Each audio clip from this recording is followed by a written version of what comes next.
Browns back at it here on a Thursday, getting ready to face the Steelers, and we heard from the starting quarterback, Dorian Thompson-Robinson, today. Mary Kay, what stood out to you from DTR?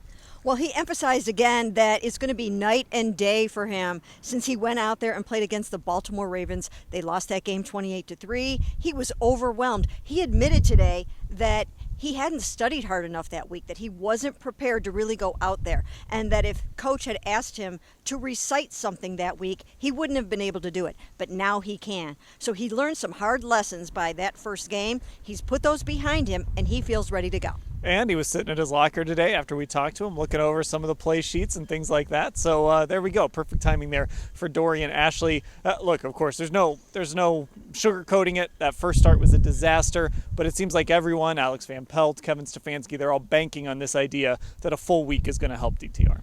I think that is understandable, especially knowing the fact that he didn't feel like he was prepared well enough, because I think especially when you're a young player, like it's one thing to be the backup quarterback as a veteran, and that's a very specific role on an NFL team, and you're maybe not in the thick of the opposing team as much, especially when you're a younger guy. So I definitely think it's promising that we got to see that studying in real time. But I think ultimately, we talked about this on the podcast yesterday, I think he's kind of at a point where there's no real way in the NFL to adequately replicate game reps. So I think if they want to see what he's got and they want him to get better, you got to throw him into the fire. Now, some good news for the Browns. Dwan Jones was back at practice today, and of course, Mary Kay, that is hugely important because they are going up against TJ Watt and Alex Highsmith, and of course, it's Watt that normally lines up on where Dwan Jones would be starting at right tackle. So to get Big Dwan back would be a huge boost for this team. It really would. I mean, he has already played against TJ Watt one time. He held his own. He did pretty well against him. He knows what to expect. And I'm sure this time it will even be better for him because he has that one under his belt, got that one out of the way. Now, this time, of course, he's not going to have Judd Wills on the other side to help hold off Alex Highsmith. But, that will be Geron Christian.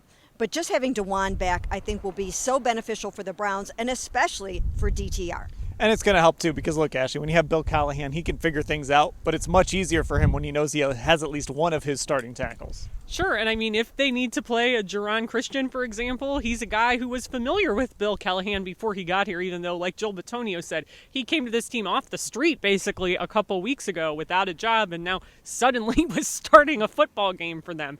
So I definitely think that when you have a coach as good as Bill Callahan, that adapting and that problem-solving really becomes very obvious. Yeah, Jaron said he was happy sitting at home, dropping his kids off at school, all of that stuff he doesn't usually get to do, but he's very happy to be back in the NFL. Now, another little bit of news here. Of course, everyone saw that hit that knocked Denzel Ward out of the game from Ronnie Stanley. And Mary Kay, Denzel, I don't want to say he didn't hold back because he kind of did, but he did come out and say that he did think it was a cheap shot. Yeah, I mean, when you use those words, cheap shot, that's pretty strong. So I'm sure they're hearing that over in Baltimore.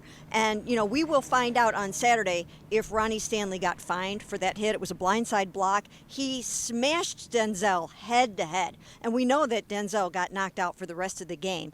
He cleared concussion protocol, but ended up with a neck injury. It's amazing that he didn't suffer his fifth head injury as a Cleveland Brown from that hit.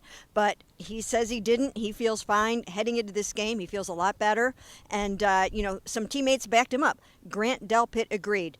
Cheap shot.